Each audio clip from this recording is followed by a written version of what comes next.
This podcast is sponsored by nobody. Hey dudes, welcome to Splat from the Past, the only 80s themed horror sci-fi show where things can get totally radical. Now today I will be welcoming a Renaissance woman. She's an actress, former stand-up comedian, playwright, one-woman show artist, YouTuber, and I'm talking about Jill Dalton. Jill was in Oliver Stone's Wall Street. She plays one of the stockbrokers that talks on the phone during the montage when everyone's like given the stock tips and stuff. And she's also worked with lots of great people. Jonathan Demme on Rachel Getting Married. She worked with Curtis Hanson on Too Big to Fail. She played Cuba Gooding Jr.'s wife in a Saturday Night Live sketch, which was hilarious. And she was an award-winning stand-up comedian for a while. And of course, I did stand-up, so of course I'm going to bring that up. And she's got an awesome YouTube channel where she talks about working with iconic people. And it's going to be a great conversation today. I've been looking forward to this. I love talking to journeyman people.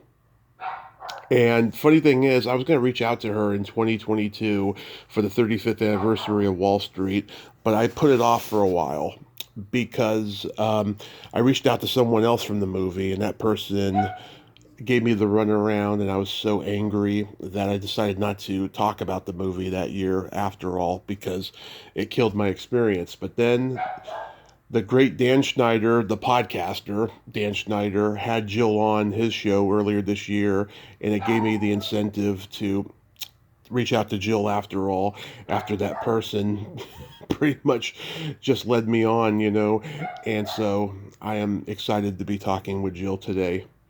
So yeah, here is my interview with Jill Dalton.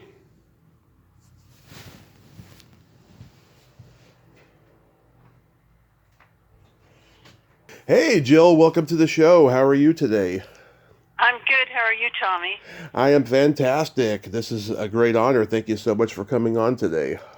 Oh, sure. Thanks for having me. Absolutely. So, going back in time, did you gravitate toward acting early on in your childhood? I did. I did all kinds of things, and I would write my own little puppet shows, and I had like a little puppet theater, Yeah. and I would charge kids 25 cents, which I think is a lot of money back then. I don't know. Yeah. But, and I did ballet, and my father, who was like this big military colonel, he used to buy all the Broadway musical albums, like West Side Stories, Carousel, Subways Are for Sleeping. And so I grew up listening to those, and I would, whenever they would leave, I would put them on the stereo full blast, and then I would just like run around, the living room singing my heart out to the song. So, yeah. And I just always did, and I thought, I loved Natalie Wood. And Same here. Oh, I love her. I got her sister coming on soon. Really? Yeah, I do. I'm so excited. And yeah, I think a lot of actors of your generation started out charging the kids in the neighborhood, money to come see and perform, like in the house tree or something like that. Yeah, it's something that doesn't exist anymore, I don't think. Probably not. I mean, yeah, because everything now, you're on your digital whatever, iPad, phone. But back then, we didn't.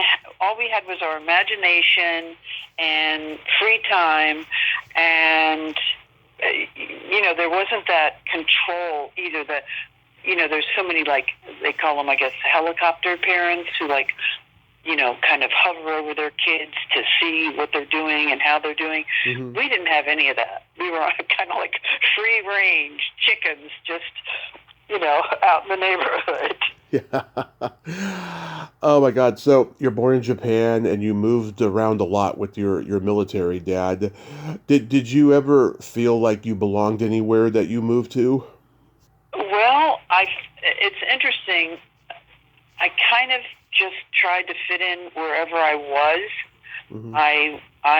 Because for me, I wanted to be popular so badly Yeah, me that too. I would just, like I'd get to a place and it was like reconnaissance. I'd have to check it out, see who the kids were, what they were doing, and how can I fit into this, structure, or how can I make my presence known in this. And that was another way for me to do that was also by doing theater Hmm. and getting in the plays. So I did those in high school, and then when we moved to South Carolina, there was no theater in the school, so I did the Wow. debate team and public speaking because I needed to make my mark, I guess you could say, so I could fit in. But I guess the most comfortable I've ever felt um, after years and years of living in New York is New York now. Not when I first got here. It was really, really hard. It's such a culture shock, and plus it was the late '70s, and it was just this crazy time, and Hmm. it was. But I loved it. I was like, oh my gosh, I'm free. I'm here. I'm me, whoever me is. But I felt like opportunity. There was so much opportunity everywhere, around every corner, and there was always something to strive for, I guess you could say. Yeah. So when and how did you get into mime?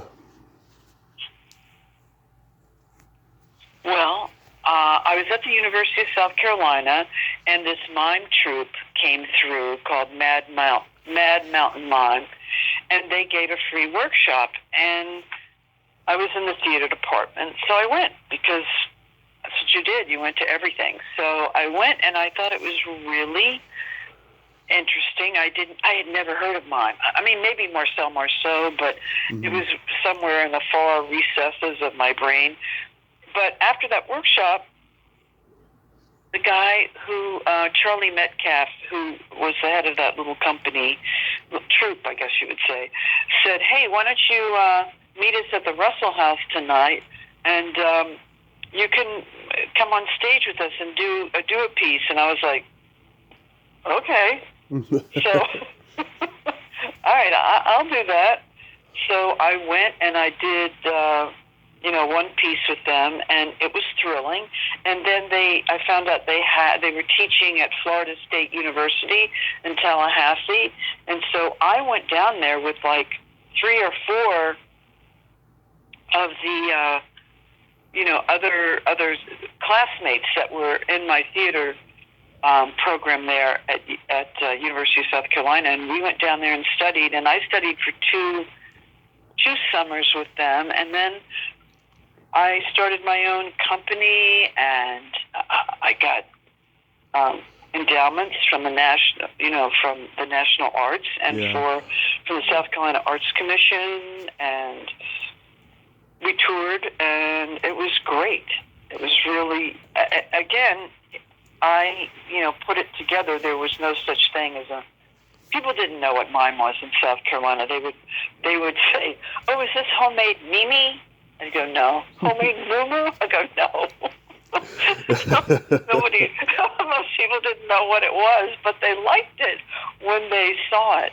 And we did tons of kids shows, and Did, then we went to Puerto Rico, and we did a theater over oh, there, and so it was really fun and challenging, and I enjoyed it a lot, but it was a lot of and then the company broke up because the guy who was there was a male mime, hmm. Eddie Cole, and then myself and Patricia Claggett, and then we had a musician. So we got offered a national tour. Somebody had seen us somewhere, and I was like, "Yes, yes, this is what we've been wanting." But during one of our little, I guess, tours that we did, Eddie, the male mime, had been offered a scholarship with the ballet company in Knoxville, Tennessee. And so he told me he was going to do that. And I'm like, wait a minute, how old are you? Now you're going to go do ballet? I mean, what? So he left, and everything fell apart because we couldn't find another guy. Because I'm tall, so I needed a tall guy. Yeah. And we just couldn't find anybody. And so I was just heartbroken. I was like, well, I'm over this. I'm moving to New York. See ya. So that's one of the reasons why I went to New York. I was just like, well, I tried doing stuff on my own, just doing lecture demonstrations, and I would go to a college and they'd put me up in the dorm. And I mean, it was just so depressing to me. I was like, oh, it wasn't fun when it was just me. And, so. Did you ever get to meet or see Marcel Marceau live? No, but I did. Claude Kipnis, who was another famous mime at that time, came and did a performance and a lecture, a workshop at, I can't remember the name of the school in Greenville. It was a college, and I went to it. And afterwards, he said, look, I want you to join my mime company. Mm-hmm. I said, what? He said, yeah, I want you to join my mime company. We're on tour now, and I was like, and I said, but I have my own company. I can't just pick up and leave. So I didn't do that. But yeah, there were opportunities, believe it or not, for mime in the 70s. Shields and Yarnell, that was my big dream, was to be, get my own TV show, like Shields and Yarnell. I met with Soupy Sales. I came up to New York to meet with him to find out about, and he said, yeah, I'll put you, mime, I don't know what it is, but, yeah. He was like, well, how are people, if you don't talk, how are they going to know that the sound's not broken? I go, okay, no, we have a musician. Use music. Oh, yeah, I get that. Okay. Why don't you write a few scenarios and we'll put you on, like Saturday morning TV and in between the kids shows. And I was like, great. And then I went back to South Carolina, and that's when Eddie told me he was going to become a ballet dancer. And I was like, okay, I'm going to kill myself now, but okay, go ahead. I interviewed Tony Attell. She's the mime in that porn movie Behind the Green Door. And she said that, Robert Shields was one of her contemporaries in San Francisco, but Oh, yes, I met him too, yes. That Robert Shields was mean to her, and he stole all of her mimicry for Shields and Yarnell. Sadly, I tried to get him on here once. He was very rude. I'll tell you. I do know people. Interesting. Yeah, I do know people who studied under Marcel Marceau, and they said, you'd see him on stage just being so graceful, so wonderful as a mime, and then you'd go backstage and he'd be screaming at the top of his lungs because somebody ate all his croissants, or they would give him, the wrong iced tea or something. Oh my! I know. Please, the divas. Yeah, behind the curtain, I'll tell you. Behind the curtain, yes, exactly. Oh, that's so. It's not what it's cracked up to be, but that's cool that you got to have that experience and you got to travel like you did. Yeah, it was cool, and it was. I mean, especially when you're in your, early 20s. I thought that was the greatest thing in the world. I mean, what could be better than that? And that's why when we were offered the national tour, I was like, yes, now this is but wasn't meant to be. So, yeah. C'est la vie. So you moved to New York to pursue acting, and this was back when New York was very seedy and magical in its acting scene. Everybody knew each other. It was a real community of camaraderie. You could go to HB Studios, you could go to Joseph Papp Theater, you could go to the Actors Studio, and it was I don't know how to describe it, magical, as everyone says. Yeah, I mean, it was magical, and it was also extremely dangerous, which I I had so many close calls when I first came to New York, but I just kind of saw it as, I don't know, I felt protected. I felt like, I just felt protected. I didn't feel like I was going to be harmed. Yeah. But yeah, I mean, I remember auditioning. Sam Shepard had an open call for one of his plays. Now the name escapes me, but so I just went and auditioned. I mean, well, I didn't get in actually because I showed up too late, and there were millions of people. But they were, I had open call with Woody Allen. It was just, it was much more open than it is now. But there's much more work here now than there was then. Work, there wasn't that much work here at all then. There was theater, and there were soaps, and Broadway, of course, Broadway. Absolutely. But, yeah. Yeah, one of your teachers was Geraldine Page? Yes. Yeah, so tell me about her. Like, what did she teach you that you still use today? And, like, were you a fan of hers? Yes. I mean, I thought she was a genius. But, in person, when I knew her and was in class with her, if you saw her on the street, you would think she was a bag lady. Yeah. I mean, you wouldn't, there was no, you would not guess who she was. And I went to see her in Agnes of God on Broadway. And I was so blown away by her and her performance. And I remember she did this one part of the play, because I always tell you as an actor, never turn your back to the audience. Yeah. She turned her back to us and played something upstage, and I was like, okay, this is brilliant. This woman is amazing. And she also was doing plays for the Mirror Theater, which was at the Real Stage, which was John Strasberg, and I was studying there. And then I heard that Geraldine was going to be teaching class. And so I went, oh my gosh. So I went and auditioned for her, and I didn't hear anything. And I was like, wow, I guess I really do suck. Okay. And so then I got a call from her, key student. And he was like, why weren't you in class today? And I go, what do you mean? Well, you didn't show up for class. I go, I didn't know I was in class. Nobody told me I was in class. Well, you are. Geraldine loves you. Now get in here. And I said, okay.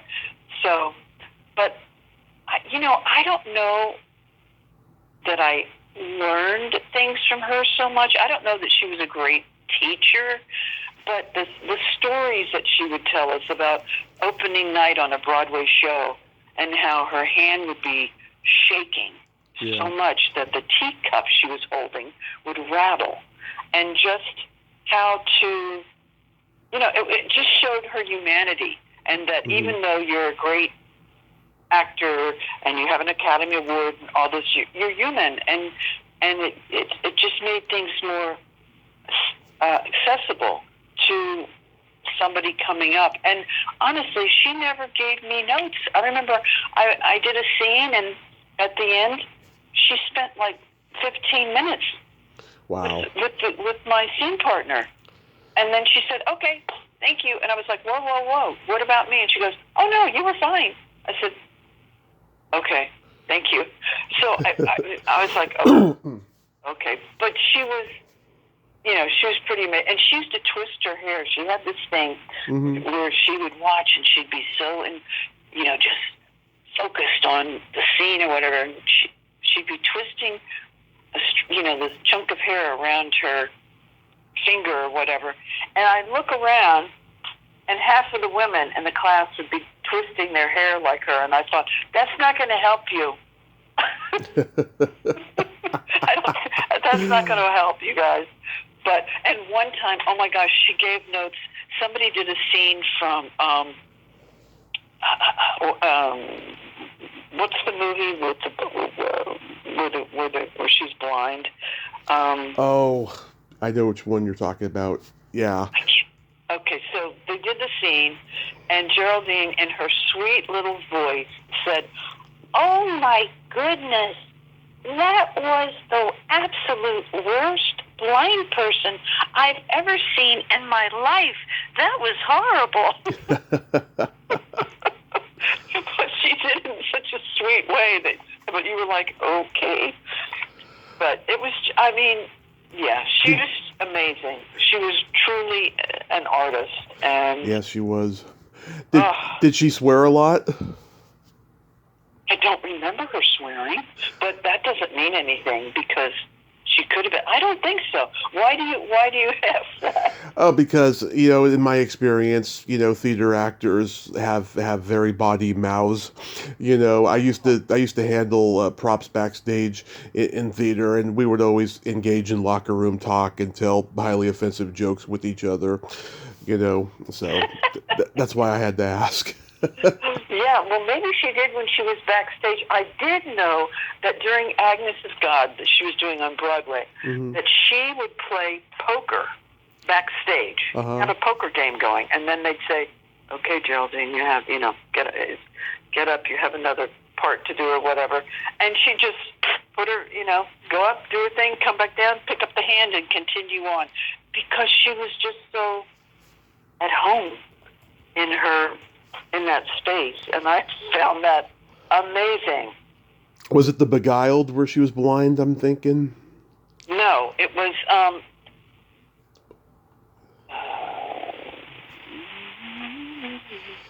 Sweet Bird of Youth? No, I can't remember. No, she didn't play the part in the film. Oh. It was played by who was it played by? Just her name just left me. Anyway, I don't know. I'll think of it. It'll download in about 5 minutes. She deserved that Oscar she got for The Trip to Bountiful. That's her on Golden Pond. I mean, I just love her performance in that movie. It was just so magical. Yeah, that's a good word for her. That she was just otherworldly. And her innocence, and so open and present to do the work in such a deep way. Yeah, she was something else. I feel blessed that I was in the same room with her for as long as I was. So you start doing all these daytime soap operas. Everyone I talk to says that soaps are the hardest acting jobs because you have to memorize 50 pages of dialogue a day, and there's no stopping because if you do, you're out of there. I'm sure, it could be pretty frustrating. Well, I never had a part like that where I had to do like 50 pages. I was always like a, fourth, fifth banana. So... And I liked it like that because it is a lot. And I remember I got this part on one of the soaps. I don't know which one. They run together. But and maybe it was the Another World one. And it was an attorney. And it was in the courtroom. And we were at the defense table, and I had a guy sitting with me I guess we were the two attorneys on the case, and I had my yellow legal pad in front of me, and he did too. And because there's so much going on in this courtroom scene, the judge is talking, this person's talking, I had written the cue line that I was responding to so I wouldn't get lost. And his pad was blank. And I was like, aren't you going to? He goes, I'm fine. I go, okay. So he kept blanking out and not, because it moves fast. And he kept, all of a sudden there'd be a big pause and it would be him. It was supposed to be his line. So he never came back after that. After that, it was only me. They lost an attorney. I guess they didn't have the money to pay him. So, yeah, it's pretty, you have to be on your toes at all times. And the big stars can mess up, but you can't. Wow. That doesn't sound fair. No, but it's just the way it is. And, yeah, but I was so hungry and so happy to be there that when you're young, you can learn a lot of stuff. Now I'd be like, Line? No, I don't know. But no, you can't do that. But yeah, it's an interesting, and it is true. It's grueling because it's just every day there's another, like you said, 50 pages. And, I guess back in the day they used to have teleprompters, and people would read off the teleprompters. I'm not sure, like when I very first started it, if there were teleprompters, but I never saw a teleprompter that was going to help me. I know that. I never had a teleprompter. So, yeah, you're on your own, and you better not mess up because they won't have you back. There's too many actors. They don't, it's like, okay, next. Yeah. So how do you come to be cast in Wall Street? Oh, that was my first. I finally got my SAG card. I mean, getting a SAG card, it's different now, but back then, it's like trying to break into Fort Knox or something. It's like this secret society, and nobody's telling you anything, and nobody's helping you, and nobody's going to, so I finally got my SAG card because of the soaps. They changed the ruling so that if you had a speaking part on a soap, and then I think if you had to wait a year, then you could get into SAG. So I had done that. So it was my first extra work on a movie, and it was the movie Wall Street with Oliver Stone. And he was directing and, of course, wrote it, produced, whatever. And I was one of the traders on the trading room floor, and they had this amazing, an entire floor on a skyscraper downtown that they had turned into the trading room floor, and it had, Charlie Sheen's office and, all the bigwigs' offices, and then I had my own little desk and phone and this and that and the other, and it was a blast. I didn't know anything, but I'm a quick learner, so I was like, that's where the military helps you move, and you go, okay, scope it out. What am I doing? Who am I? Okay. So Oliver Stone, one day before lunch, made an announcement, and he said, I'm going to hold auditions. Any of you who want to audition, please do. And so I was like, okay. So we all lined up outside Oliver Stone's office, and then we went in one at a time, and he had a sheet of paper in front of him, and he would hand it to you and say, here, read this section here. And so that's what I did. I went in and I read the section. And then, he is such a big guy, and he's so imposing, and he's, he made me nervous because he kind of reminded, he's a military guy too, Vietnam, served all those tours, and it had the energy, kind of like my dad energy. That's why I think I could handle it and relate to him. So then I found out that afternoon that I think he picked 3 people, and I was one of them, and so I was like, yay!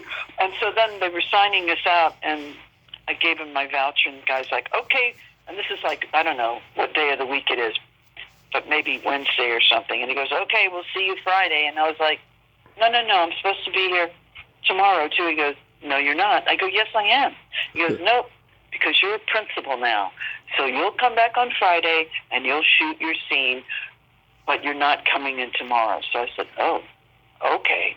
And then I worked the whole day, at my desk, doing things and making crosses and I don't know. And then at the end of the day, they were going to shoot my part, and some guy came up to me. I think he was an AD, and he said, oh, by the way, we don't need you. We're not going to be shooting your part. And I was like, what? Oh. He said, yeah, we don't need you. So I was like, oh. So I don't know where I got the gumption or the wherewithal, but I walked down to Oliver Stone's office, and I just sat outside his office and waited. And somebody opened the door and walked out, and I walked in, and he was like, hello, what are you doing here? And I go, are you going to shoot my part today? And he said, yes, absolutely. I said, oh, okay, thank you. And I went back out, and that AD or whoever that was gone. So I heard rumors that, he was trying to get his girlfriend to do the part or whatever. Mm-hmm. I don't know, but I'm so glad that even though I was scared, I was so glad that you just have to fight. You have to fight for everything. Yeah. Well, I gotta say, when I see you, on the phone in that montage, I think to myself, how did you not become a go-to femme fatale or Girl Friday in '80s movies? Because you had the looks and the voice for it. You're stunningly gorgeous, Jill, and you have those cheekbones and those eyes that are exquisite, and it just makes me think, yeah, God, you could have done that. I know. I don't know. It was just, I could not get arrested when I first got here. I couldn't get, every agent, I had, there was a manager who was interested in me, and she was some big wig, and then she got cancer, and so that fell through, and then there was another agent from a really good agency that wanted to represent me, but I had to join Scientology, and I wouldn't do that. Oh, God. That fell through. Yeah, it was just all this mishigash, and I know I had the looks, but I don't know. It just was Scientology as bad in New York as it was in L.A.? I'm pretty sure. Well, maybe not as L.A. because L.A. It's the Mecca. Yeah. Here it was the vibe, because I didn't really know about Scientology. I just knew it was creepy. That's what I understood. So that's all I needed to know. So when she was like, "Oh, well, you'll just come with me to a Scientology meeting," and I said, "Oh no, I'm not doing that. Yeah. I'm not doing that." But I think, I don't think it ever quite got a hold like it did in L.A. L.A., it was huge. Yeah.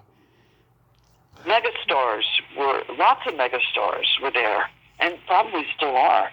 Oh yeah, it's become an institution over there, and just about everybody that I've talked to or know has had an encounter with it or has joined, even for a short time and stuff. I had some actors turn me down for interviews in the beginning because they were either a part of it or still in it, but then they said yes to me once they realized I wasn't going to ask them about that, and that I had a good reputation.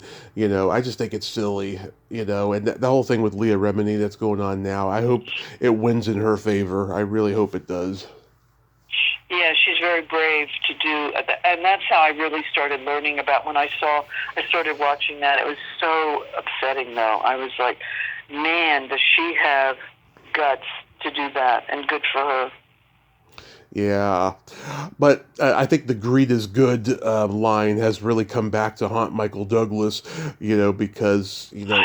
our current president, goes against his own political beliefs and stuff. It's become so awful, and this was the beginning of Wall Street just taking over everything in the world. Yeah, and Oliver Stone wrote that as a condemnation of that. Yeah. Greed is good was not supposed to be good. It was supposed to be, this is corrupt. This destroys people's lives. And it just, it did not go the way that he intended it to go. Mm-hmm. Yeah, it is. You were Mrs. Cuba Gooding Jr. on Saturday Night Live when he hosted in 1999. How did that come about? Well, I'd always wanted to be on Saturday Night Live, and there were these casting places like Actors Information Project, different places where you could go and audition for casting people and directors and stuff that you would never get an opportunity to meet. The doors were bolted shut. So I did an audition for one of the casting people, low on the totem pole at that time. Now I think he's a big deal. But at that time, he was a kid. And so I auditioned, or, did the scene or whatever that he gave us to do in the workshop. And then he called me and he was like, "Oh, do you want to do Saturday Night Live this weekend?" And I'm like, "Yeah." So I kind of became a regular on the background crew for that. and I would be there a couple times a month. And he just kept using me, and it was fun. You do all these different skits, and then one day he asked, just said, "Oh, will you do this?" And I was like, "Sure." And then they, all of a sudden I was Mrs. Cooper Gooding Jr. And they gave me a contract. But I always wanted to be on that show, like as a regular. But it just, that's another gig. You need to be a stand-up or an improv person. And honestly, that's probably what I should have done. But I didn't know any of that when I was growing up. I didn't know those were possibilities. I just knew black and white movie stars. How do I get on there? That's all I knew. So, Joan Rivers was, much later. Improv, that came much later into my psyche, and, I studied with the Groundlings, and I had a real knack for it. Wait, you went to L.A. to study with the Groundlings? No, there was a branch here. Okay. Or there was then. We're talking 90s. Gary Austin? No, but my girlfriend studied with Gary Austin. She was like Gary Austin devotee. He was like her secret weapon, and she would not tell anybody about him. But she told me, and I did. I took, I think, 1 or 2 workshops with him when he was in New York. But yeah. Yeah. He was older. That didn't have the same effect on me then. But you did. But you did do stand up for a while. I did. I did, and I sure did. That's a crazy job, and also that's also the 90s, early to mid 90s. There weren't that many women around. The club owners didn't like us. The audience liked us. The male comics, a lot of them didn't like us. Yeah. But yeah, and I had an offer from one of the people at Caroline's Comedy Club. They wanted to manage me, and that was such a great club. I was so upset when it closed. But yeah, I used to watch Caroline's Comedy Hour when I was a kid. Yeah, it was just the best place, and it was the best place to perform because the audiences were great. And but that fell through too because I don't know, it's a crazy story, but I know. I did stand up for 10 years in the Bay Area, and You did? Yeah, I was treated badly by other comics. It's funny. I was trying to make sense of why I was not lucky with women, and then when I did get lucky with women, it went to my head, and a lot of the women comics thought that I was trying to be one of the asshole comedians, and the asshole comedians thought I was trying to be them, and so like they all hated me because they thought I was trying to be part of the clique and everything, and I wasn't trying, and I didn't have any mentors, nobody talked to me and stuff. It was awful. It blew up in my face big time. I have so much regret from that period, but I enjoyed doing it. I enjoyed the performing part, but just like, socially it was unhealthy. It is unhealthy. I felt that way too. I felt like I was working. Of course, back then when I was doing it, you could smoke in the clubs. You could I had this one experience where I was going to Middle for a headliner at a club in New Jersey, and now he had a car. I didn't have a car. So he was driving. So fine. So we went out there, and he drank the whole time that we were there, and I didn't realize how much he had been drinking. So now we've got to come home. And we're on the New Jersey Turnpike, and I think we're going to die because I realized he's drunk. And I haven't driven in so long. I don't know. I started praying on my side of the car. I was like, oh, please, dear God, don't let me die. Please, please.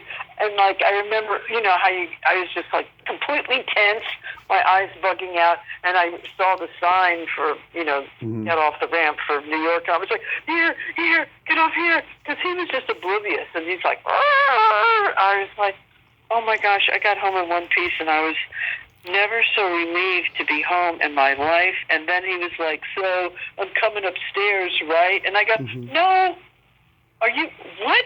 No, go away. You can't even, no, I hope you get home alive. I mean, it was just like, it's a creepy, I think it's probably better now. I think it's different now, but I don't know. I mean, when towards the end, I mean, the clique went from, all these alternative comics to all these alpha male dudes that just makes me uncomfortable. And I guess it's better in camaraderie that way, but no, I don't think it's that much better. I'm sure I know the women get a lot more stage time, which is great, but other than that, no, I think it's always going to remain the same.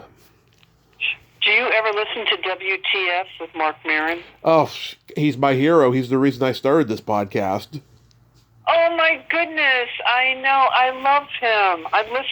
I'm such a devoted Me too. listener. Me too. I listened to him during my recovery in the hospital from my car crash, and I knew him as a comic, back in the day. I didn't think he was that great. I think he's gotten better. I love the last couple specials he's done, but I just love his interviewing style. I love that radio style microphone he uses.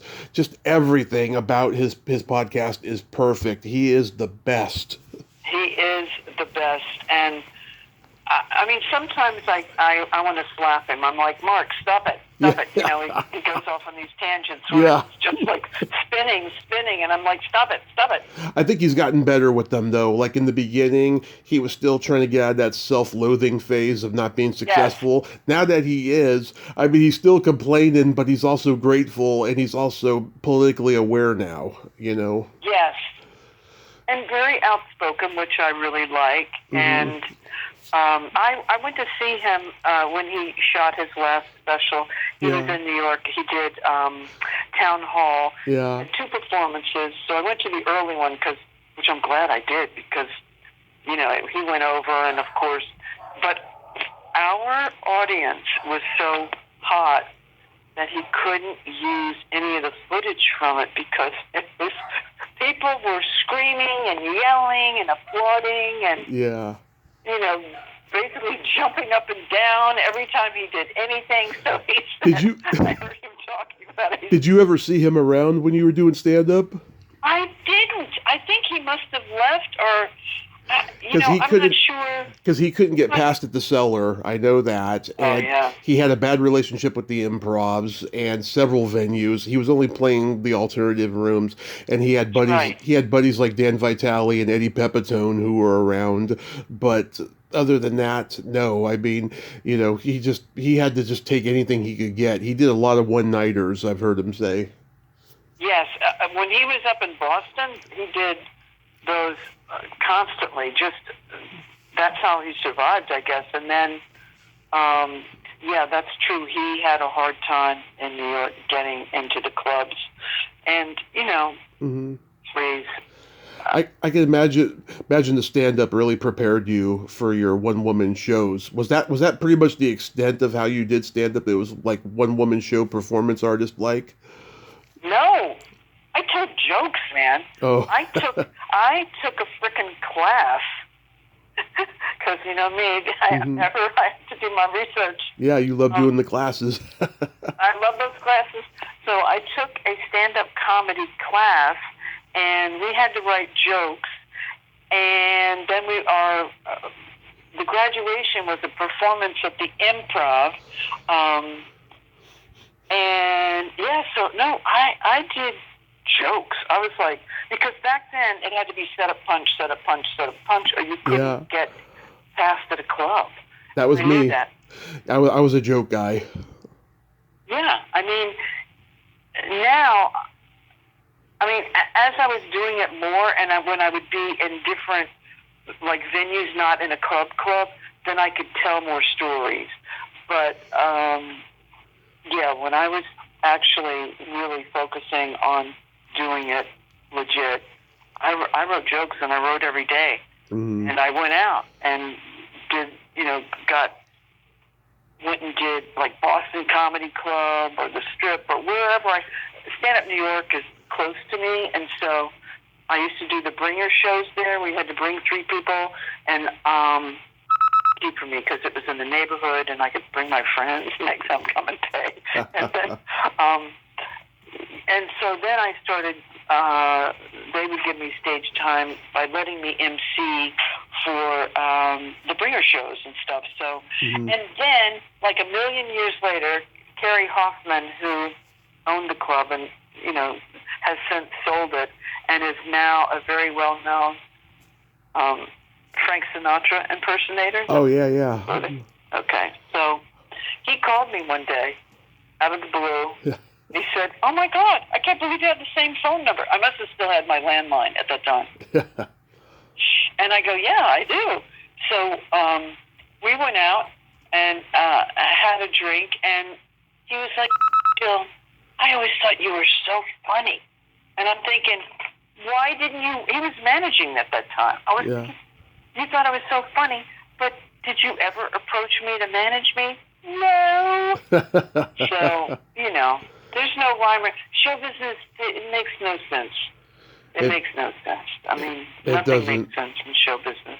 Yeah, our mutual friend Alex Elias, she started doing stand-up like in the last year or so. I know. I can't believe it. I mean... She's funny. She's very funny. Like, I'm not surprised, but I am surprised, because, she's been such a great actor for the last 60 years. Yes. Yeah, I know. I think it's great that she's doing it. Yeah. I really do. It's also great. It's also great therapy for her since she lost her husband. I know, Richard. It was awful. I remember one time her and I were doing one of our podcasts that we've done, and like I don't know, he walked by, went near the phone, and started like singing like a Christmas carol. That sounds like him. That's about right. Yeah.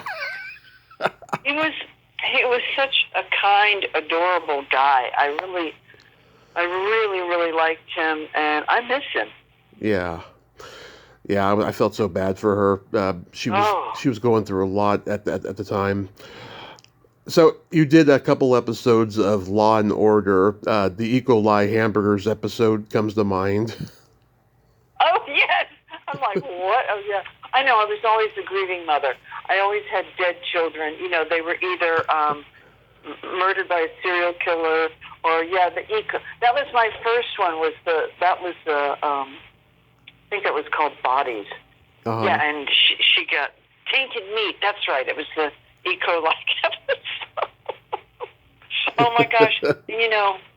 I was so worried that I wouldn't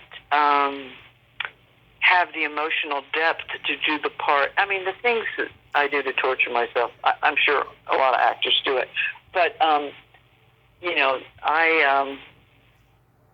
Slaughter. Slaughter was the name of that one. Okay. So we're slaughtering the cows, right? It was the meat packing plants where they got contaminated. Okay, so that was Slaughter. But I was so nervous that I wouldn't be able to have the emotional depth that I needed, that when I started talking, I was sobbing so much. Of course, they shot it, and then the director, Gus Macris, Constantine, he pulled me aside and he was like, "Jill, that was wonderful, but what I want you to do is don't hold it all in, and it'll be more powerful." And I was like, "Okay." And so we did it again, and it was so much better. I can't even imagine. The cameraman must have been trying to hold his from guffawing. Yeah. When I did that first take, I'm like, whoa, okay. We don't, it's not Sophie's choice here. But I know. I was so excited to get that part. that was like, and you know, when I went into hair and makeup, because I had long hair then, I mean, it was to my shoulders or whatever. Yeah. The woman hot curled my hair, and my hair is very thick. It's fine, but it's thick. Mm-hmm. And when I came out, I looked like a country and western singer. My hair was so big. And so Gus came to my dressing room, which is really not a dressing room. It's like a closet with a curtain across it. It's so tiny. There's one chair and your stuff hanging up, and you have to like kind of squeeze yourself in and out of your clothes. But he knocked on, you know, and he was like, Jill, how are you feeling? And I opened the curtain. I said, she made me look like a country and western singer. And he goes, come with me. And he took me into the makeup room. And he said, this will not, you do something with this hair. This will not do it. And they were like, okay. Oh, my God. Because my hair was, like, huge. I'm like, oh, Tammy Wynette, let's stand by our man. Yeah, oh, my grandmother was a huge country fan. She loved Patsy Cline. Oh, who doesn't? Come on. Yeah, she was great. Oh, my God, that voice sounds like she's crying. Are you kidding me? Yeah. I mean, the best. You got to work with Jonathan Lynn on Rachel Getting Married. That's got to be a huge career highlight to work with a genius like him. Oh, Jonathan Demme? Yeah. I loved him so much. I had worked with him on a couple of films that he did. Because he always handpicked everybody that was going to be on set. Didn't matter if you were going to be an extra or whatever. You would go in and meet him and talk to him. And he had this big standard poodle that he had with him. Mm-hmm. And he was such a wonderful man. And I was supposed to be Meryl Streep's assistant in this one film. It was the remake. Anyway, so, but what they realized is once they got us in there, like, we're too similar in type. And so they ended up using a African-American woman. Mm-hmm. But so I had kind of gotten to know him over a period of time. And somehow I ended up at his mother's house for a party, and he was there. I got invited there, I guess by him, and went to this party with a couple of other of my friends. It was really nice. And then, Rachel Getting Married, that was, I mean, I was so upset when he passed. Just left. Yeah. Too soon. His nephew died too, way too soon. Ted Demme. Yes. Yeah. It's like, what's with these Demmes? Why is this happening? Because they were the good guys. I mean, when I saw Silence of the Lambs, yeah. Come on. I mean, to this day, if it comes on, I will watch the movie until Clarice goes into the house with the serial killer before she knows, and that, moth or whatever. Yeah. And then I have to turn it off. I'm like, okay, that's it. That's it. My favorite Demme movie is Something Wild. Oh, yeah, that's a good one. Yeah, that is a very clever black comedy during a period where these movies were being made where the guy has a very boring life and then something exciting happens in the span of a night or a couple days or something. Wasn't that Demi Moore? No, that was Melanie Griffith and Jeff Daniels and Ray Liotta. That's right. Jeff Daniels. Okay, got it. Yeah. Yeah. I know. I just adored him. He was just one of the good guys.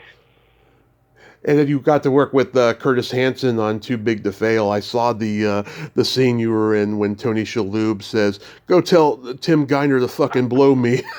I know. Oh my God. I had to roll I mean, it was just, I didn't plan it. It just happened, and thank God, because it got a laugh. I went to the, I guess the opening night or whatever, the screening, and it was the only laugh in the movie, and I'm like, well, thank God. Yeah. Need a little comic relief here, guys. Come on. But, Tony Shalhoub, I loved him so much. He's such a cool guy, and at the rap party, I went up to him, and I'm like, I've got my picture taken with you, and he was like, okay. But I didn't have my phone with me, and I was like, "Where's my phone?" And then by the time I went back and got my phone, the moment had passed.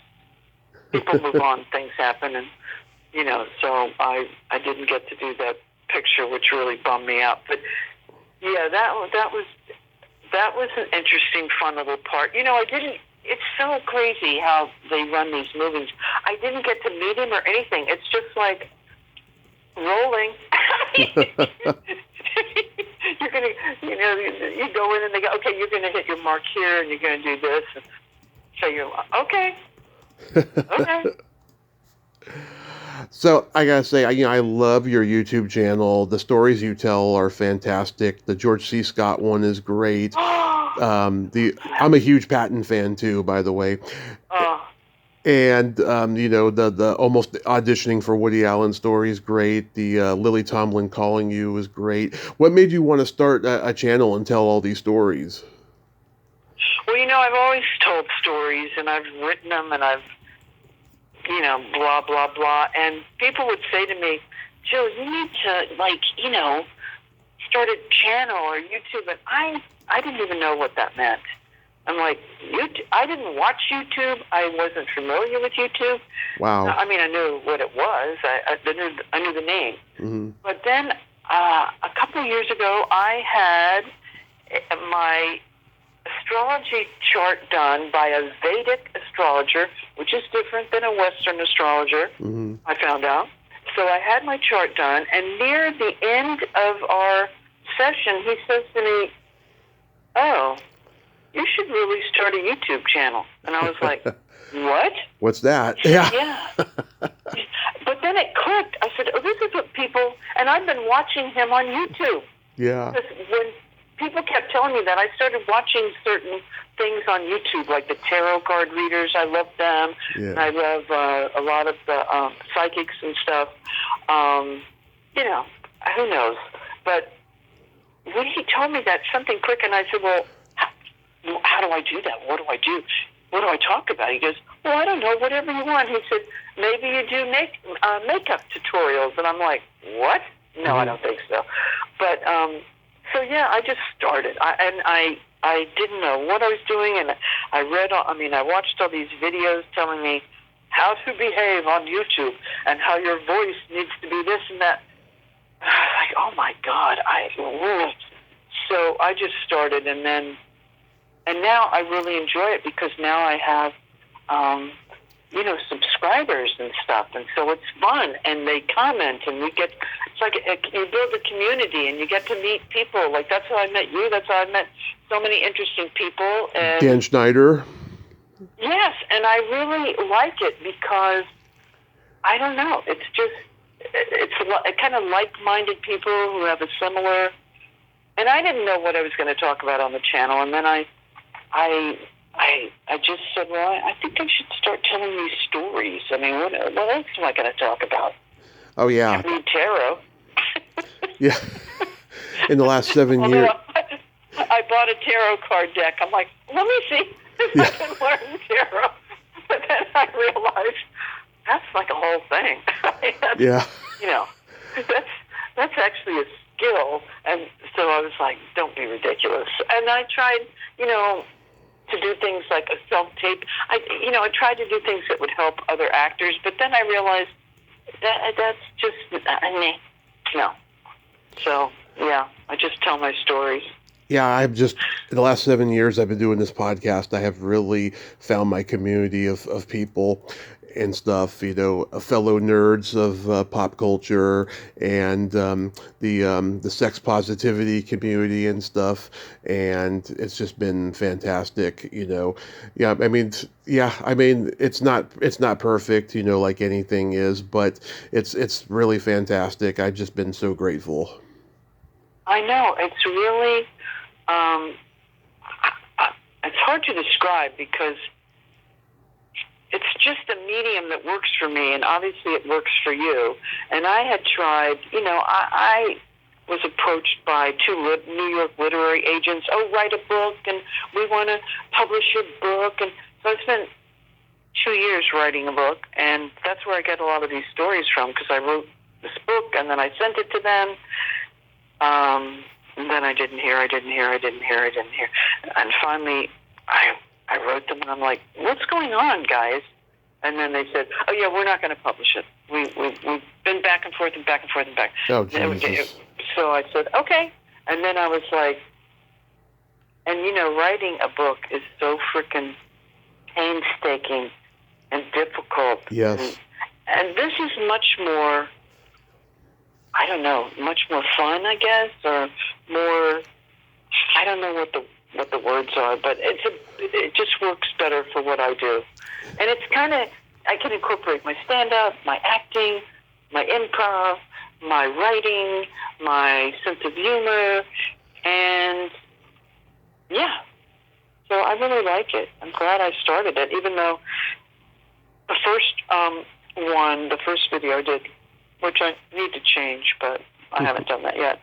But I just couldn't upload it. Oh, I can't. This is horrible. What am I going to do? I can't. But I eventually did it. I think I pondered that for a week or so, maybe more. I said, just publish it. It's not going to kill you. So, yeah. Well, 7 years. That's a long time. Yeah. I haven't been on there a year yet. Well, it's funny. I started my channel many years ago, and I never put any content on it. I was always just what I did. I was always a watcher, of videos, and then I started making videos, and started interviewing people, and it just evolved from there. Yeah, you just have to do it. Yeah, don't talk about it, do it. That's what I always say. Don't talk about it, do it. And I also like it because I don't have to memorize my lines, you know what I mean? So I don't have to worry about that, and I don't have the pressure of a studio or, it's just so much more relaxing for me. Yeah. Who needs that pressure? Well, you could still write the book and just have it self-published. I know. People keep saying, oh, please put this into a book. And so maybe I will. I could look into that at some point. Or, what I would really love is I would love for, like, a producer or someone to see my stories and go, oh, let's do this as like a series and put it on Netflix or something. Oh, yeah. That would be ideal. And then they can just pay me to be an executive producer and whatever, a consultant, and that would be great. I don't need to act in it. I don't need to do any of that. Absolutely. So do you have anything upcoming you could mention? Let me think. No.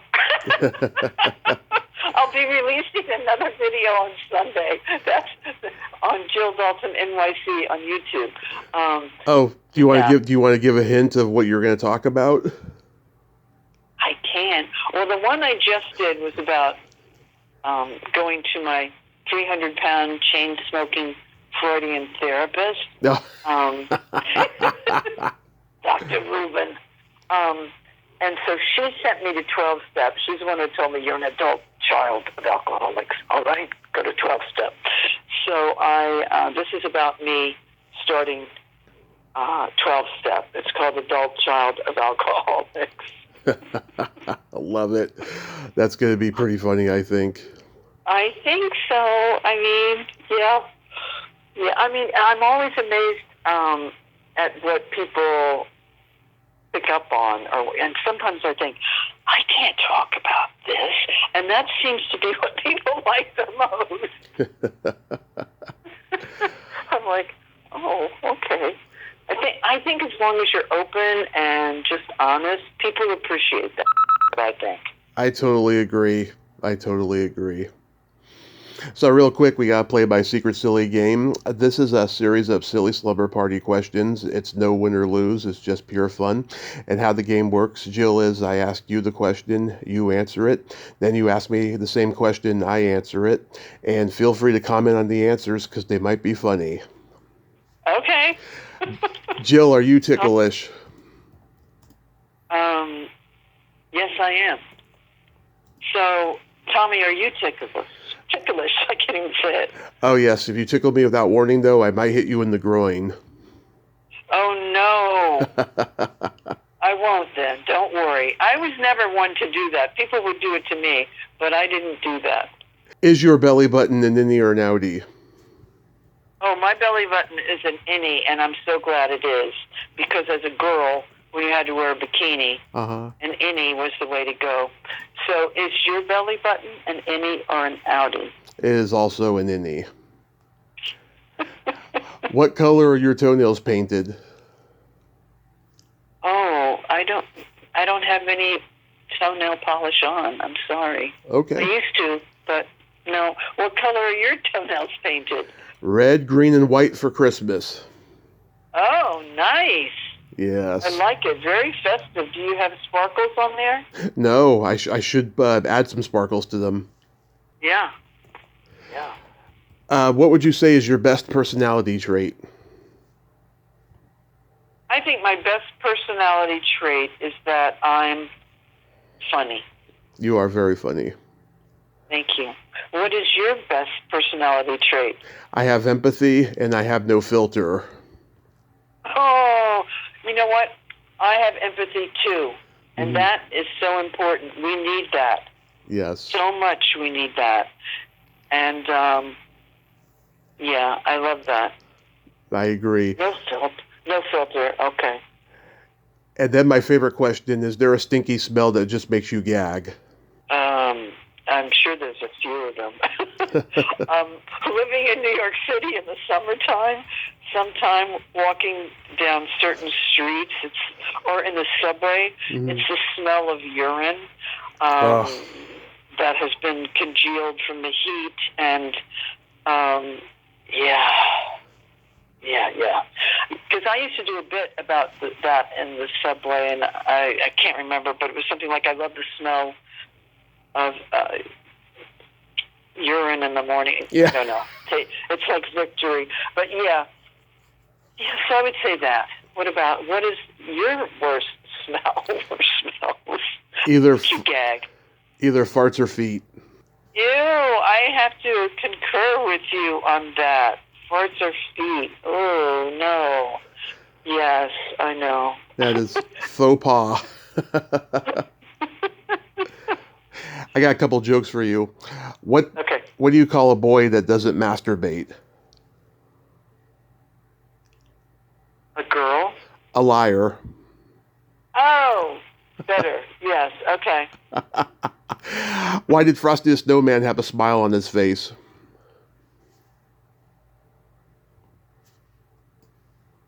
I know it's going to be so obvious when you say it, but because he's happy. I don't know. He saw the snowblower across the street. Oh, okay. Jill, thank you so much for coming on today. I gotta say, you are so inspirational, and I'm gonna continue watching your YouTube videos, and I'm glad we're Facebook friends now. And I hope you have a Merry Christmas, a Happy New Year, and be safe out there. Thank you. You too, Tommy. I really enjoyed this, and I'm glad we're Facebook friends now, too. I've kind of been ignoring Facebook, and so I didn't even realize that you had sent me a request, and I saw it today, and I was like, oh, okay. So I've been remiss. But, yes, I really enjoyed this, and I wish you the for the holidays and the upcoming year. And, yeah, we should stay in touch. Absolutely. You have a great day. Or it's gonna be night pretty soon over there. Have a great day, night, and be safe out there. Thank you. You too, Tommy. Thank you. Take care. Take care.